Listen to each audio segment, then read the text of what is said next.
Now we will have our Dharma message by Reverend Matt. If you would like to listen to the Japanese Dharma message by Reverend Yuki, please go to the small Hondo now. So if you speak Japanese or you want to listen to a Japanese one, you can go to the small Hondo now. Or if you don't speak Japanese, you just don't want to hear me talk, you could go to.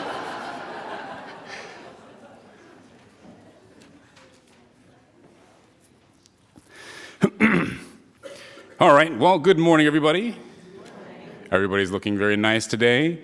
Ron, could I put up my presentation? All right, very nice. Okay, so today is February 16th. It's 2 days after Valentine's Day. Did everyone have a very nice Valentine's? Yeah, everybody had lots of candy? No? Okay, well, yeah, if you go today, maybe it'll be really discounted, so. Probably slim pickings, though. I don't know. I had to go to the grocery store for Valentine's, and it's like kind of crazy how many people get last minute stuff. You know, no judgment or anything, but just like, wow, it was really busy. Anyway, so to kind of keep in line with this, I don't know if it's necessarily a theme, but the feeling of Valentine's Day, I wanted to talk about, like maybe, relationships or attitude toward them, and then kind of broaden it out a little bit. But in talking about, relationships, I thought I would talk about someone who is maybe a relationship expert, somebody who has been in a lot of relationships. And so I wanted to talk today about Taylor Swift. So, does everybody know who this is? Yeah? Okay. Well, so I'm sure some of you do. Perhaps maybe for some of our younger members, as sort of a refresher course, she is famously known for dating a lot of different people. So going back to the beginning, she started out dating Joe Jonas, who is of the Jonas Brothers fame. Are they still together? Maybe they're still together. No? No, not together? Okay, all right. And then Lucas Till, who I assume is an actor because he was in the You Belong With Me music video. Then Taylor Lautner, also an actor from the Twilight fame, hilariously also named Taylor, so they were both Taylor. Corey Monteith from Glee, who also tragically passed away early. John Mayer, a singer. Jake Gyllenhaal, maybe some of you heard him. I think he's kind of a big thing, an actor. No Gyllenhaal fans? Okay. Do you guys watch movies? Do you like movies? Just not those ones? I don't know. The last ones have been pretty intense. He only does thrillers now. Okay, Connor Kennedy, who is a Kennedy. Harry Styles from One Direction. Let's see. Calvin Harris, who is a DJ. Tom Hiddleston, also known as Loki. No, not a lot of MCU fans either, huh? What kind of movies do you guys watch? Just like classics? Casablanca? Citizen Kane? No? All right. And then her longest relationship was with Joe Alwyn, who is a British actor. And then allegedly, she is dating Matt Healy, a singer. Allegedly dated him. He's not allegedly a singer. He is a singer. And then currently, Travis Kelce, who came up short in the Super Bowl last week. So I wanted to be clear, though, I'm not shaming Taylor Swift for having a lot of relationships. If anything, I am commending her because she clearly wants to find the love that she deserves. And I think going through all these different relationships, very easily she could have been jaded. So she would have felt like it would be hard to continue, at least, in my opinion. And truly, I don't know what is giving her the strength to continue, searching for that, to find, and hopefully, finding it. But I can give maybe a little bit of insight as to what would be helpful for us in terms of Buddhism and my appreciation of Buddhism for continuing on, a path like that. So one of the obstacles of that would be being bitter about the past. So I searched, bitter, and that's what came up. So I think. It's cut out, but I think she's drinking something, and I just gotta look at it Anyway, so it's very easy to become bitter about the past, to be upset about what happened to you in the relationship. And the remedy for that, according to Buddhism, and so this is taken from the Dhammapada, is that hatred is never appeased by hatred in this world. By non-hatred alone is hatred appeased. And so this is the law eternal. So this idea that if you hate, or if you're angry, if you're upset, if you're mad with what happened in the past, if you continue to be mad about it, it's not just going to go away. It'll continue to be there. And the only way to stop being mad is to not be mad, which, is a lot easier said than done.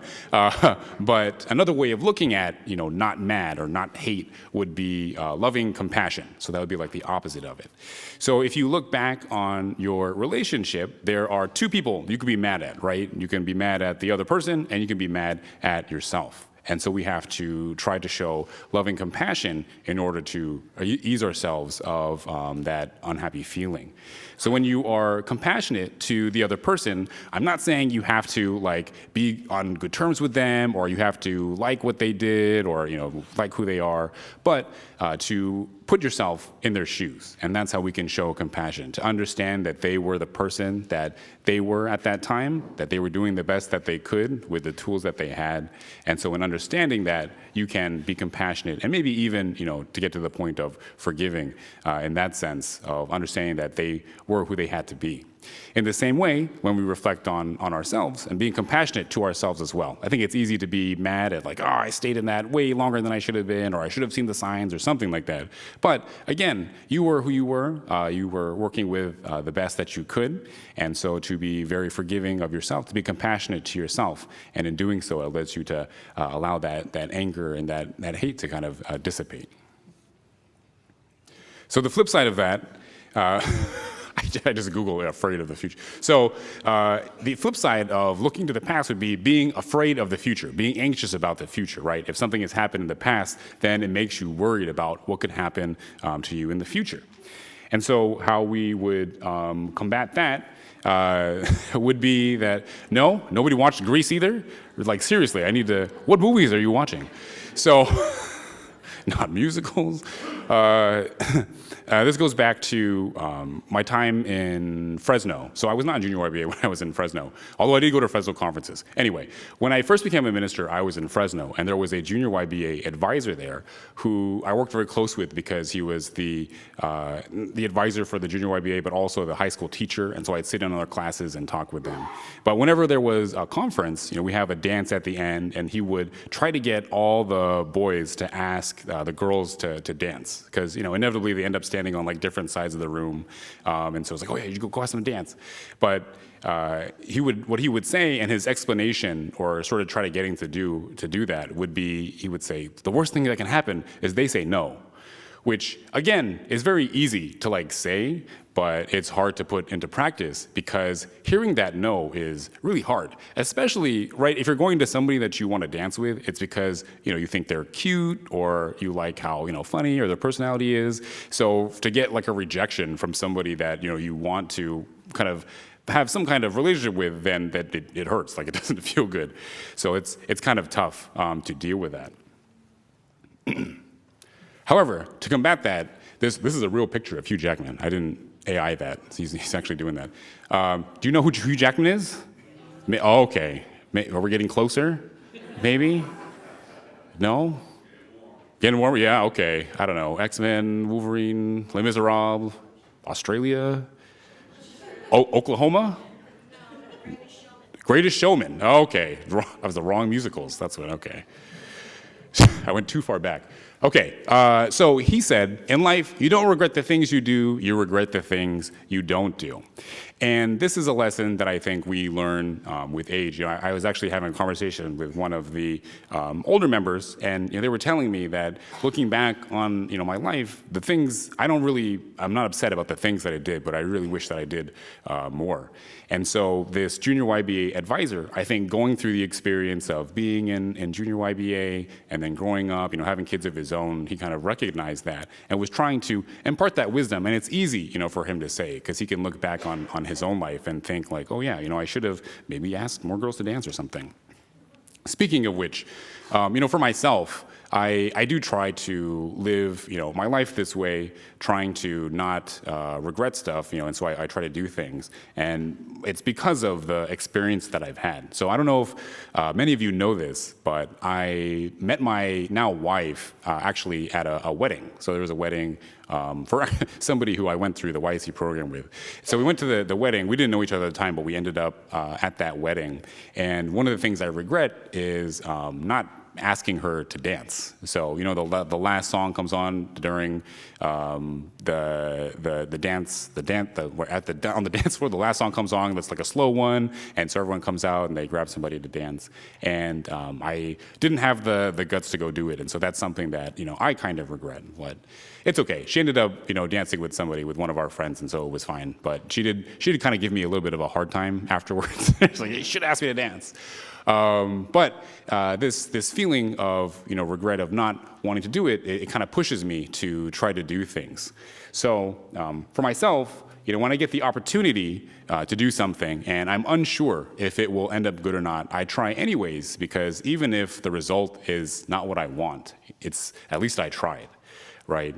And this does take a certain amount of courage, of strength, and I'm not trying to prop myself up, but I get this sense of courage and I get this strength from the Buddhist teaching. So oftentimes we're taught about how the Buddha sees us versus how we see ourselves or how we see other people. And so in the Buddha's eyes, we're not seen as failures, as these like terrible people. We're always taken as we are. I don't know if you've heard that term before, but the Buddha accepts us as we are. And what that means is that the Buddha accepts us as people who have value, whose aspirations have value. And so the Buddha would never look at us and try to put us down or see us as something that was less than, somebody who's just kind of messing up all the time. The Buddha sees us as someone who's trying, whose aspirations are important. And so to take that mentality, to understand that that's kind of the goal that we're trying to work towards, to see ourselves in the same way, to see ourselves with that same kind of understanding and compassion, to see ourselves not as failures, but people who, even if it doesn't go the way we want to, there's this importance in trying. And it allows us to live this more happy and less regretful life. Okay, so that was the end. So to kind of wrap it up and bring it full circle back to Taylor Swift. So Taylor Swift, again, I'm not sure where she gets her strength, but she is a shining example of somebody who is not willing to give up, who will continue to push forward to find that love that she deserves. And so I think we can all learn from her example and try to give that same kind of perseverance in not just relationships, but any aspect of our lives. Okay, let's see. We'll gasho now. Sure. Who's joining me in gasho? Namo Amida Butsu. Namo Amida Butsu. Namo Amida Butsu. Namo Amida Butsu. So instead of, in lieu of a gatha, since I gave a talk about Taylor Swift, I figured I should probably sing a Taylor Swift song. No? That's probably the right response. I am a fan of Taylor Swift. I liked her music, but I kind of haven't been listening to her more new stuff. I got more busy. So maybe after the Reputation album, I didn't really listen, as much. As kind of an aside, when I was a kid, I used to watch my dad when he was, washing dishes. He was listening to sports radio, like on the radio, and I was like, "How could you listen to that? You just listen to music." If I ever start listening to that means I'm like super old. But now that's me. Like I listen to all these podcasts for like sports talk and stuff. Anyway, so I don't know more of her new stuff, so I'm gonna kind of pull one, from her earlier catalog. And speaking about, the relationships and stuff, it would make sense that I would do one from the 1989 album, right? Like Shake It Off or Blank Space, which is kind of a tongue-in-cheek, kind of making fun of what people think about her. But maybe that was a little bit too on the nose. And, I don't think we should worry too much about what other people think, because as she says, haters gonna hate. So I wanted to, to kind of focus on, what it was that she was looking for and what she wants in life. So I wanted to do Love Story. So does anyone know that song, Love Story by Taylor Swift? 2 people? Okay, 3 people.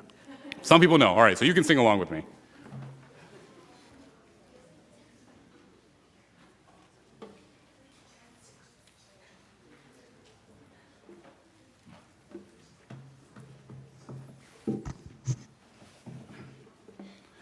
I haven't played my ukulele in a while.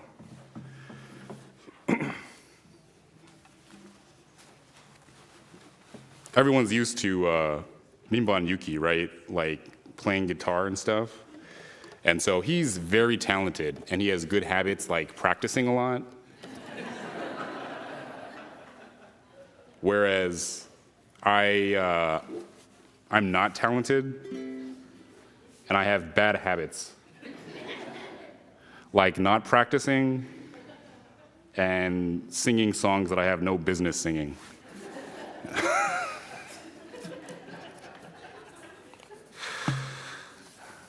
All right. Yeah, if anyone went to the Poo Poo Platter fundraiser, you know what I'm talking about. All right. Let's see.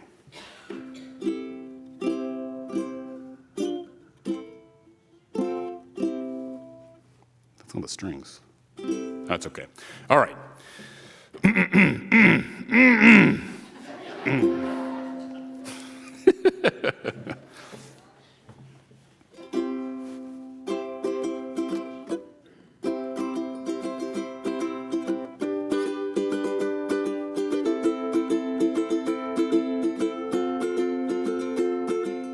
We were both young when I first saw you. I close my eyes and the flashbacks start. I'm standing there on a balcony of summer air. See the lights, see the party, the ball gowns. I see you make your way through the crowd and say hello. Little did I know that you were Romeo, you were throwing pebbles, and my daddy said stay away from Juliet, and I was crying on the staircase, begging you please don't go. And I said, Romeo, take me somewhere we can be alone. I'll be waiting, all that's left to do is run. You'll be the prince and I'll be the princess. It's a love story, baby, just say yes. It's a bit loud. Is it fast? You guys aren't singing along. Is it too fast? Is that what it is? All right, I'll slow it down a little bit, okay? So I sneak out to the garden to see you. We keep quiet 'cause we're dead if they know, so close your eyes. Escape this town for a little while. I slowed it down too much. 'Cause you were Romeo, I was a scarlet letter, and my daddy said stay away from Juliet, but you were everything to me. I was begging you please don't go. And I said, Romeo, take me somewhere we can be alone. I'll be waiting, all that's left to do is run. You'll be the prince and I'll be the princess. It's a love story, baby, just say yes. Romeo, save me, they're trying to tell me how to feel. This love is difficult, but it's a real. Don't be afraid, we'll make it out of this mess. It's a love story, baby, just say yes. Oh, oh. Oh, oh, oh, no. I got tired of waiting, wondering if you were ever coming around. My faith in you was fading. Then I met you on the outskirts of town, and I said, Romeo, save me. I've been feeling so alone. I keep waiting for you, but you never come. This in my head, I don't know what to think. He nailed to the ground and pulled out a ring and said, marry me, Juliet, you never have to be alone. I love you, and that's all I really know. I talk to your dad, oh, pick out a white dress. It's a love story, baby, just say yes. Oh, oh, yeah. We were both young when I first saw you.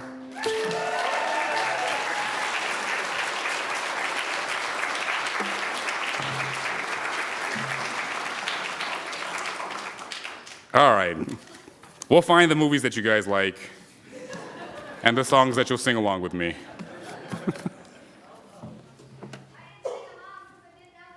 Okay. All right, we'll try to get the lyrics next time, sorry.